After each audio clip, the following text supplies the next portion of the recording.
At the heart of every legend, there's truth. A few brave souls unite to save the world. We can be heroes in our own lives, every one of us, if we only have the courage to try. Here's your look new Threezero Transformers The Last Night Optimus Prime DLX collectible figure.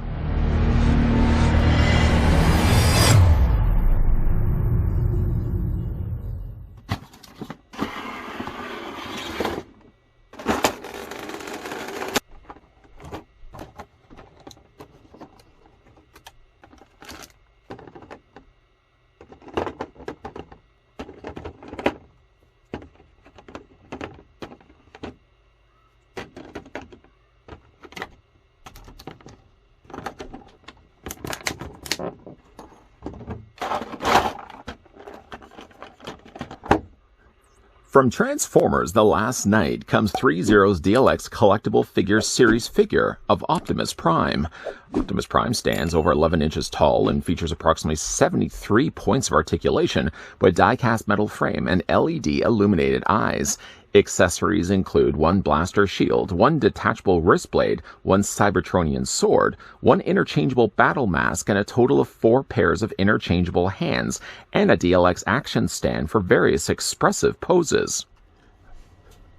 First, before we get things underway, I'd like to thank the folks over at Threezero, who did actually make this review possible by sending over the Transformers The Last Night DLX scale Optimus Prime that we could have a look at in this video. Optimus Prime FYI is available right now through various online sites. The price point of which this Prime is sitting at is $240. Actually, to be fair, it's exactly $239.99. Still can't beat that considering you're getting a high-end Prime like this that's made of a die-cast metal body and has all the accessories that the figure comes included with, most of which, of course, all of which we will be looking at very shortly. But grabbing the tape measure in the meantime, though, let's see how tall Optimus Prime stands. Right to the very top of his little side ear points, the figure gives us about 11.5 inches in height, or the figure's going to be 27 centimeters tall.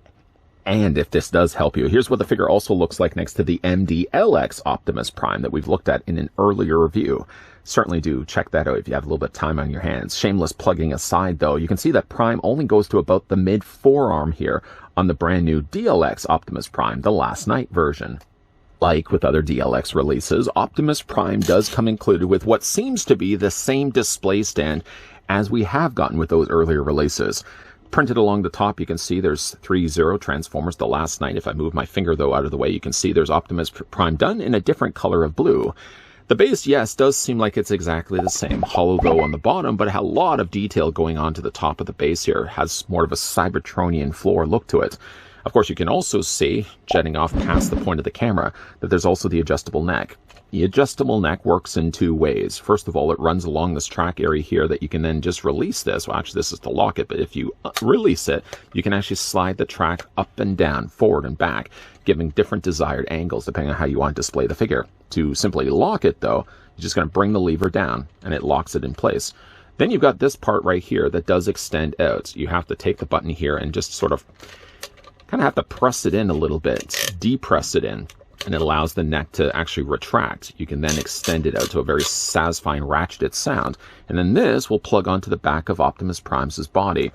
One thing it also does too, and this doesn't actually rotate at all, but what you can do is just pop this out.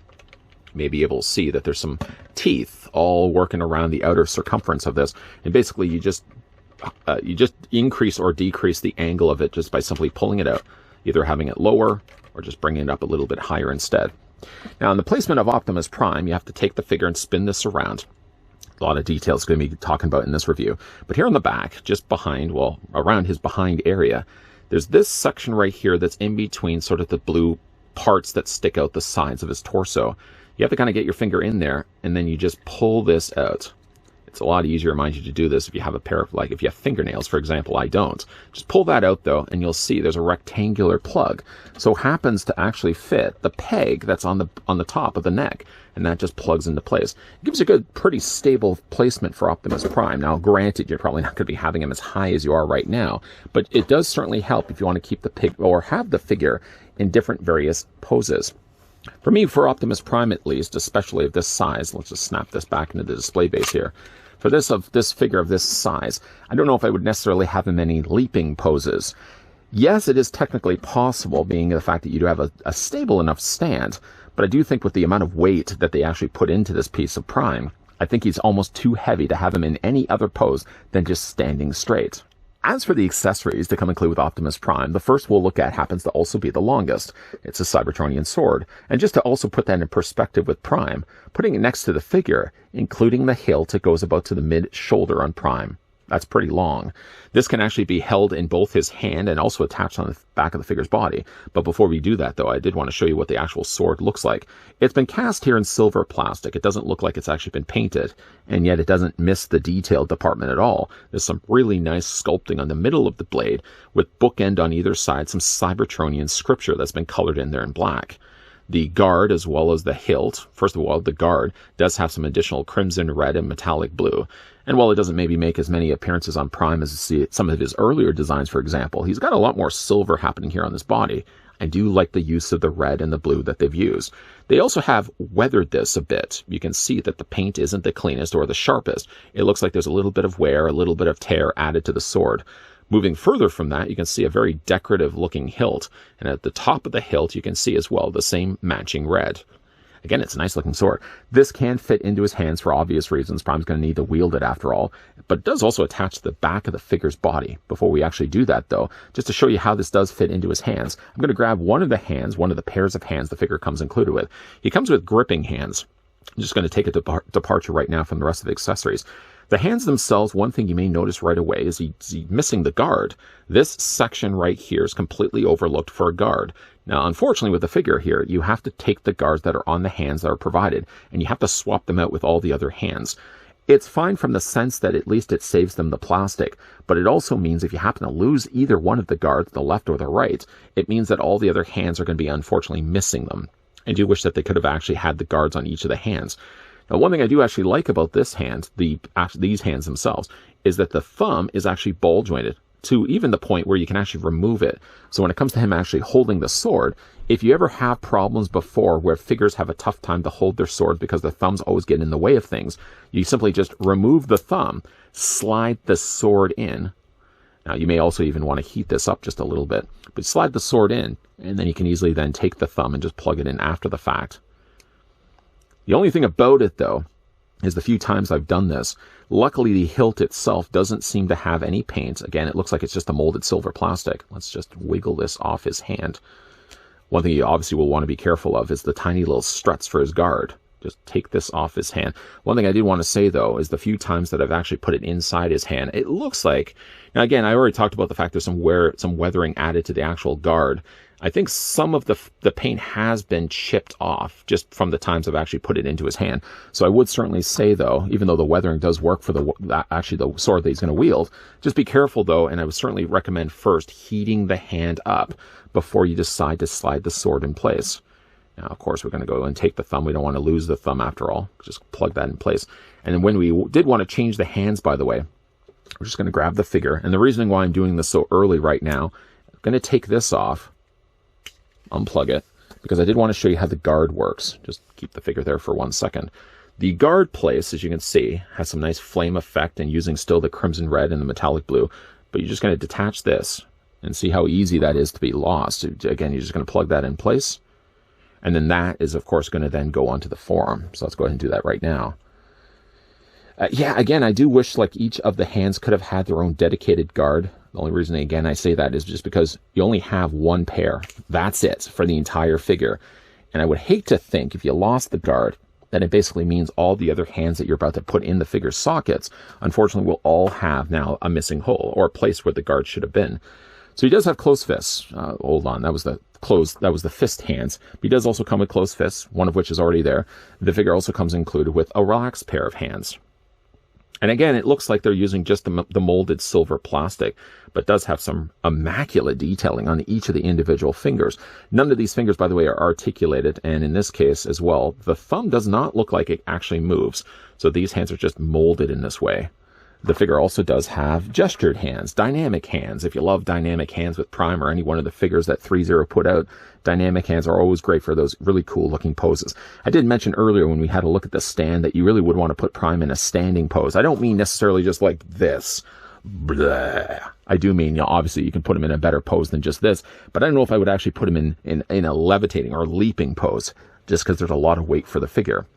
Going to move those to the side. The one other thing, of course, I just want to bring in his mouth guard. I did actually have it over there. I did not want to overlook that because we're going to be talking about that more in a moment.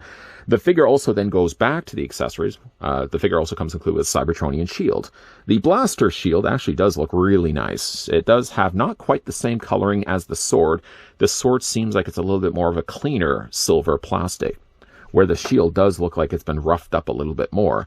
All this additional sort of rusting that they brushed onto the actual plastic does add, again, a little bit of age to the shield itself. It still makes use of, yes, the metallic blue, and yes, the also crimson metallic red there as well. And then this actually plugs onto his forearm, or it can plug onto the back of his body. I know I'm listing a whole bunch of different steps involved. To say, for example, if you want to put it on his back, we're going to go through a couple of these things here. Flip the figure around, and located here on the back, you'll see these two prongs on the top. I do find this comes off way too easily, though. And a couple of times, actually, when I had the figure in the tray, and I actually took the figure out, put it back in the tray, this kept falling off the figure. Again, the whole purpose of this actually coming out is that then you can take the shield and you can take the sword, and you can attach it onto the back. So what we'll do first is we'll do the shield. The shield does come with a couple of attachment points. These narrow, almost matte gray kind of plastic that they've used here. This actually attaches on to the back little hole here, and this then plugs into the hole that's located on the back of his torso. He does also have one that sort of looks more like a crank, and this one is one that's going to attach onto his forearm. Leave it with me. I'll get into more on that in a moment. Take the longer post of this, though, and plug it onto the back of the shield. Then from there, you can take the shield and plug it onto the back of Prime's body. Seems simple enough. You also want to make sure, though, that when you are putting it in place, I did have it, though, in the wrong way. You want to make sure this little ledge of plastic is sticking up first, because that's the part that's going to line up. See the little groove? Let me just remove it once again. See, there's an opening slot right there, and then there's a little gap right in the middle. That's the part, of course, that little ledge of plastic is going to sit on, and then now Prime can actually hold his shield. Now, you don't have to have it necessarily just straight up like this. You can, in fact, take the shield and rotate it sideways. I don't know if it was actually like that in the movie, but I kind of like the idea of actually having the shield slightly tilted. One thing you can also do, too, is that you can take then the sword, and I'm going to have Prime, in this case, actually flipped around the other way. You can take the sword, and you can also attach it onto the shield. What you need in order to do that, though, is you have two connecting pegs. One has a longer post, one has no post at all, but they clip exactly the same way. The one that doesn't have the post is simply just flat like this. You're going to take then the circular.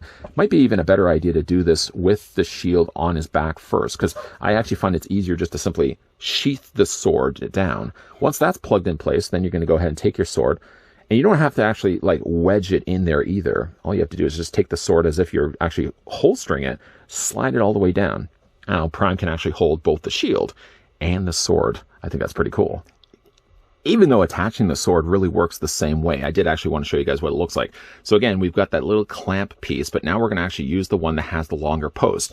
And going without then the shield, you want to just line everything up, fit this in place. Now this one doesn't actually have the little lip of plastic that sticks up, but again, it's going to work the same way. And now without the shield, you can then take the sword and still holster it on the back of Prime's body. Now, again, when you are putting it in place, you want to just make sure that the sword sits far enough in there. And again, he can holster the sword either straight, or again, you can angle a sword on an angle like this. I kind of like the idea of actually displaying it on an angle. But there's actually one other place that you can store the weapons, and that's actually on the forearm area here. Put the figure down here for 1 second.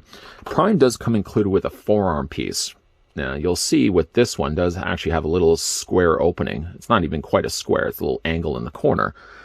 Now, what you have to do, though, in this case, is if you look at Prime's arm on this side, this is the forearm piece that we're going to want to replace. You'll want to first take the hand and move it forward, just enough that you can get your finger in there, because you're going to want to remove this piece here. And it's a little harder at first to do. You kind of have to pull it on an angle and then sort of slide it out. But then you're going to take the... Now, again, there's the little square peg right there, so it's already visible, but to cover it off and at least finish the rest of the look, I'm going to plug in Prime's arm, that little arm piece, and then we're just going to go back and retrieve that cap plate, that little guard plate in a second. But now that you have that opening there, you can then go back to your shield, and whereas before on the back of the figure's body we used just the single or the regular straight post, you're actually in this time around, you're actually going to use the one that looks like the crank. Now the crank, as you can see, does have, I don't know if you can actually see that or not, sort of has, again, that's the telltale shape right there to tell you which part actually attaches onto his form. So you're going to take the smaller post, plug it on the back of the shield, and then from there, you're going to go ahead and take the shield, and it attaches then onto the form. And when you attach it, you're going to attach it on an angle. And again, I'm just going to lift the figure up so you can kind of see what's going on. You do want to make sure, though, that you're lining up the shapes, because if you don't line up the shapes appropriately, obviously the shield isn't going to fit. So we're just going to bring this down just a little bit. And then we're going to go ahead and plug this, making sure, again, the shapes do line up. Plug then the shield on the side of Prime's forearm. And short of actually me just going back to retrieve the plate, the guard that goes over top of his hand, now Prime can carry around his shield with the sword then on the other side. While still on the topic of Optimus Prime's forearm, the figure also comes included with his blade. The blade, like the sword, looks like it's actually been cast in the silver plastic rather than actually painted. There seems less wear to this as when we had a look at the shield, but it is of some really nice detailing still done nonetheless. On the back of it, you can notice there's the peg there that obviously is going to plug onto the forearm. The thing about putting this in, though, is that this guard on his hand always falls off for me. So I would certainly advise, when you're taking the figure here, I'm going to just hold the guard with my hand. Hold this while you are putting this in, just because when it does, it's going to push against this, and this is going to flip and fall onto the floor. I'm speaking from example when I say this. So while we are holding the two, and I'm also still holding the figure, so not the easiest thing to do, you can plug the two together. Now, one thing, too, is that you want to really make sure that the arm is straight, as really straight as you can get it. And see already, just by the little bit of pressure that I've applied to it, it's pushed the guard right off. Again, I really do wish that each of the hands could have had the guard and I wouldn't have to worry about replacing things or even this popping off as regularly as it does. But if you are careful, this actually does attach onto us. You're just going to want to make sure you're holding onto this in case it falls off. Finally, for Prime, the figure does have light-up illuminated eyes. I'll show you guys how to install those right now. The batteries required for this step is actually AG13 batteries, which are sadly not included with Threezero releases. However, though, you can easily go over to places like Amazon and pick up an entire tray of, I think, 10 or so for around $8. You only really need the 2 button cells to go inside of Prime's head. So I have extra batteries now available whenever I get a new future Threezero release. To access the battery compartment, if you go around and look to the back of the figure's head, there's this little ledge right here. You can actually even feel it with your finger. Just get your fingernail in there and just pull the top of the head off for Prime. And you're going to put that to the side. And then you're going to have actually the compartment inside the holes, the 2 button cell batteries. The activation button, by the way, is this part right here. And we again just press that. It does illuminate Prime's eyes, rather nicely, in fact, as well. The thing about it, though, is that there's actually a second step that I left out. The part that I did leave out was the cover that goes over top of the battery compartment. And it's supposed to go in all intents and purposes like this. Now, I'm just going to put down Prime here for a second. I'm just going to reach to the side here and grab the instruction guide. It's always really good, too, as well, to look through the instruction guide before you start to handle these figures. Though, if you look on the inside here, one side shows you how to exchange the battle mass, but then the other side shows you the head lighting and battery installation. It shows you how in the middle, there's actually a battery cover that has to come off before you can actually get the batteries. You can probably see, I don't know if you can actually see, there's a little screw here, so you'll have to unscrew the back of it. Fine and good. I did that, obviously, in order to get the battery compartment out of there in the first place. So what I did was I unscrewed the screw, and I simply just removed this, right? Then this part here comes out. Let's see if I can actually do it right now. This part here comes out, and then, of course, you're just going to take your 2 button cell batteries and you're going to slide them in there. Very easy to do until you go and put everything back the way you found it. I was able to line this up. This fits in as far in as I could possibly get it. However, though, I can't get the battery compartment back in place, or at least the battery cover. It doesn't look like it goes far enough down. I've not forced it, but it certainly put enough pressure that I thought was in place in order to get that all the way down. It almost doesn't look like it looks like it's too wide to actually fit back in the cavity of Prime's head. Now, obviously, I can easily just leave this off, which is what I ended up doing anyways. I can still access the batteries by simply just taking off the back plate. But the whole idea is that there's a little button here on the front of his head that's supposed to turn on and off the batteries. And that doesn't work for me. So instead, every single time I do want to illuminate Prime's eyes, I have to go through the steps of what I just showed you. Detach this, turn on the button, press the button, and then put Prime's head back in place. I don't know why, necessarily, this isn't fitting. Again, I just thought, okay, if I screwed it in as far as I can get it, then that's just going to wedge this back in the way it was supposed to be. But it doesn't seem like there's enough clearance. Also, if you look at the way they've actually got the inside of his head, this is obviously going to be the front, so this is going to go to the back. This does line up, so everything is really good to go and where it should be. But even then, putting it on top of the battery compartment, the head doesn't seem to sit far enough in. As a workable solution for at least right now, and again, I'm only bringing this to your attention because you may also have similar frustrations trying to change the batteries for Prime, or at least putting this back in place. The solution for me, at least right now, is just to leave this off and just put the head back in place. And again, like you can see, if I press the front of this, this, for all intents and purposes, should turn on and off the batteries. But unfortunately, sadly, it doesn't. So for the right now, again, we're just going to put that back into place. If you have picked up this Prime, let me know down below if you've had any similar issues with the illuminated eyes, and at least taking and removing the battery cover and putting it back in place.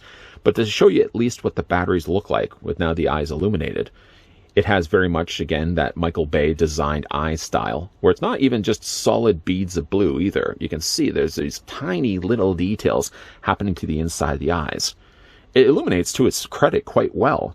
Again, it also works quite well to bring a little bit of extra coloring in it. Granted, it's only tiny little beads of blue, but still, it brings some much needed, appreciated color because, again, like so much of Prime's body here is all the same silver. Go ahead and just turn this off for right now because I don't want to be draining the batteries. Just, again, fit this back in place. Like, again, it works fine really without it. Short of just the fact that the figure is technically missing a part, which I just so happen to have over here. Again, it works just the same way. The only thing I can't do is I can't turn it on and, oh, maybe I can. Maybe I just have to press it a little further than what I thought I had to do before. So really, with that now in place, there's really no reason why I have to worry about the battery cover.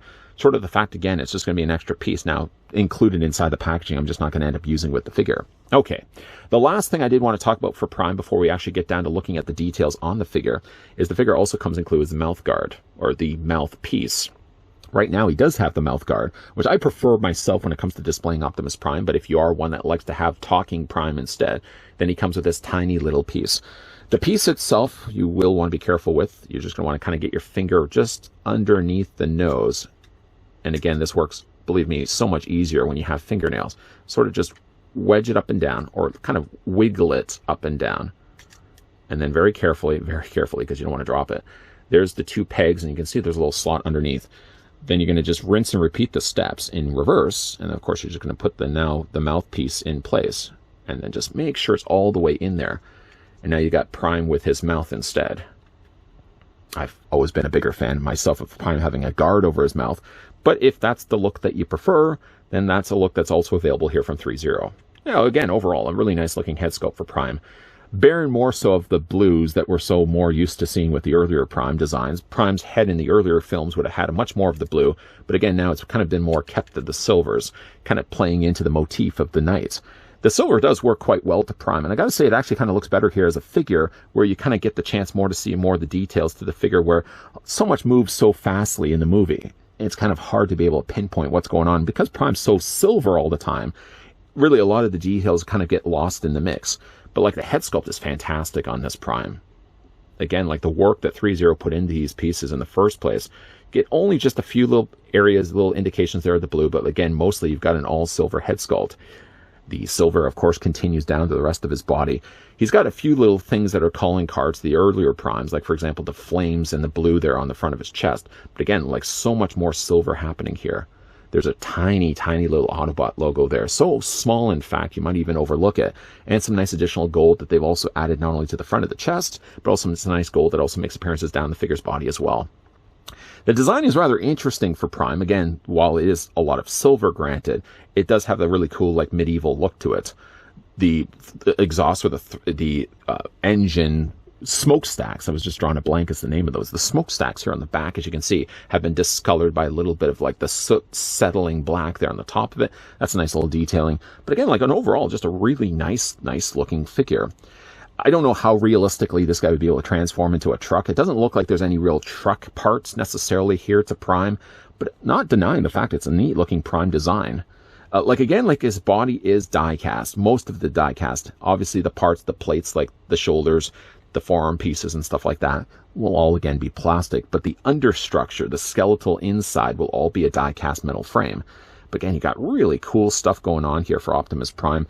Again, like, I don't know practically how this thing could really transform into a vehicle, but still it translates to a very nice looking figure.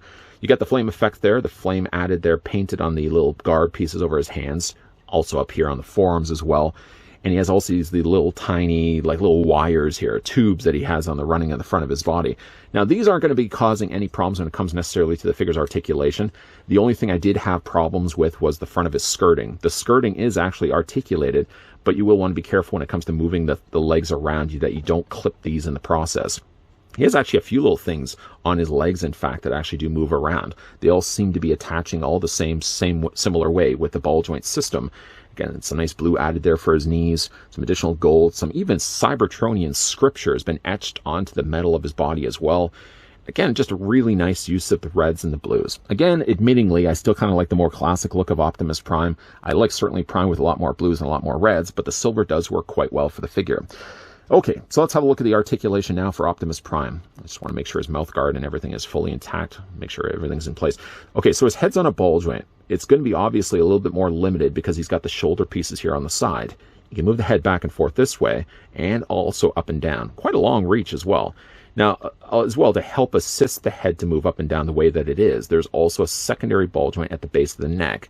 That gives Prime a lot more reach than he would have had if he just only had just a single joint in the head alone.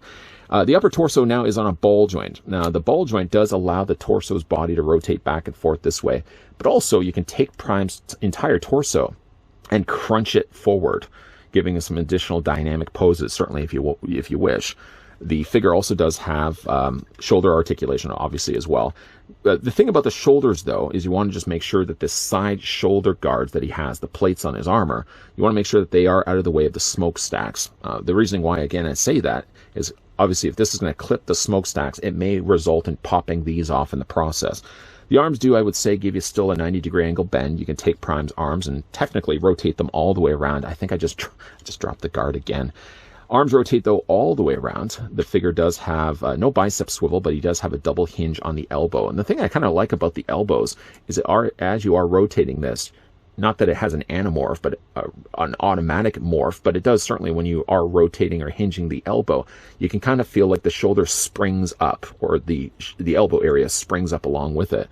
Hands do rotate all the way around, which is a lot more easier now to do with this part now missing. I'm going to have to go retrieve that a little bit later. Legs do split. Now, again, when you do move the legs, you will want to be careful. It does allow for those clearances. So when you are moving like the thighs, for example, this part right here sort of springs up. See how that springs forward like that?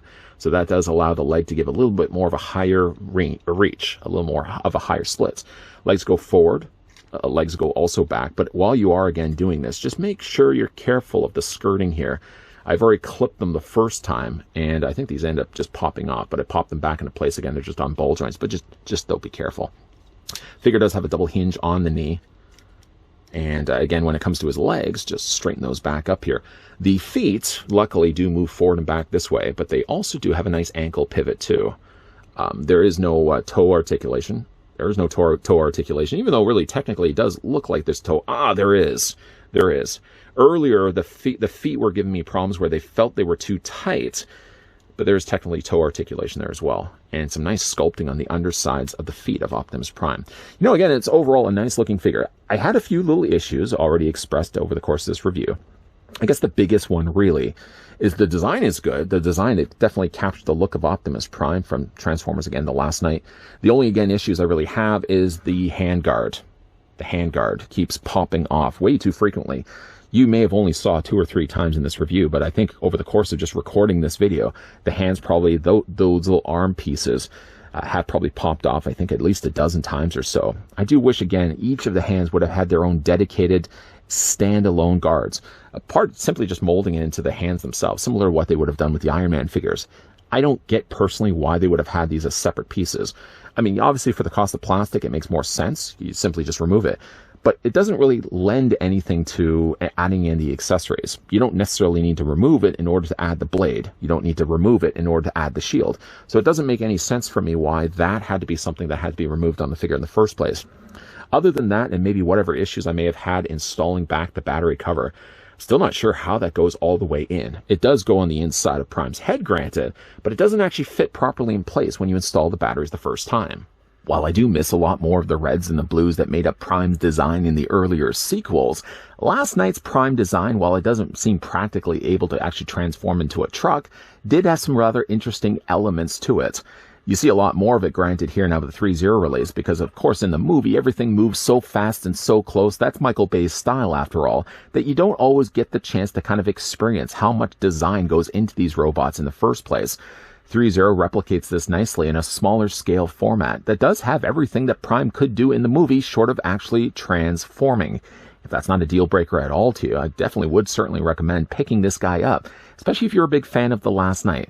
I wasn't a big fan of Last Knight myself. In fact, I think it's one of the worst Transformer movies. But I gotta say, I do like the look of this Prime quite a lot. It's not, of course, without its problems. Again, some of the problems already obviously stated in this review, I'm sure, several times. The handguards being, I think, the biggest one. Just because, again, anything you want to move and change on the figure's body, those end up always seeming to be popping off. And I can't tell you how many times I've actually had to go to the floor and retrieve that handguard. I do wish that they could have followed the same suit that they did with their earlier and continue to release Iron Man figures. Each one of Iron Man's fingers, or hands more so, all have those guards. I don't know why they couldn't have done the exact same thing with Prime. Swapping these things out and taking them off the hands in the first place don't actually help to aid anything that you're adding on to the figure. So I don't think it makes any sense to have them removable in the first place. But again, I know I've beaten a dead horse enough to talk about that. Overall, again, I really like the look of Optimus Prime here. He's a great collectible piece. And again, on a remarkable, affordable price. This guy sits online currently, as he's available right now in many online sites, at $239.99. Ask yourself this: if another company was producing a 6-scale version of Optimus Prime like this, in the die-cast metal, with the light-up eyes, and with as many accessories as he does have, what would be the price point from release from another company, another collectible company? Ask yourself that. For, again, $240 for getting a die-cast metal frame of Optimus Prime, again, with illuminated eyes and all the accessories, I think $240 is an absolute bargain when it comes to a release like this. But what do you guys think, though, of The Last Knight Optimus Prime? First of all, did you enjoy Transformers The Last Knight? Weigh in your thoughts down below. And certainly, secondly to that, what do you guys think of this release from Threezero? Really, really nice looking piece, though. Also, as well, I'd like to, speaking of which, I'd like to as well thank the folks over at Threezero that did provide this sample of the Transformers The Last Knight DLX scale collectible series Optimus Prime that we can have a look at in this review. If you guys enjoyed this video, want to hit with a like. If you're loving the content you guys are seeing and do certainly want to stick around for more, then make sure, if you haven't already done so, that you're hitting the subscribe button first, and second to that, you're also turning on the bell notification, so you're going to get reminders every single time a new video posts. And also, popping up at the very end of this video would be a playlist of other things I reviewed for Threezero in the past, as well as all future releases there as well. As always, guys, thanks for watching. See you guys next time.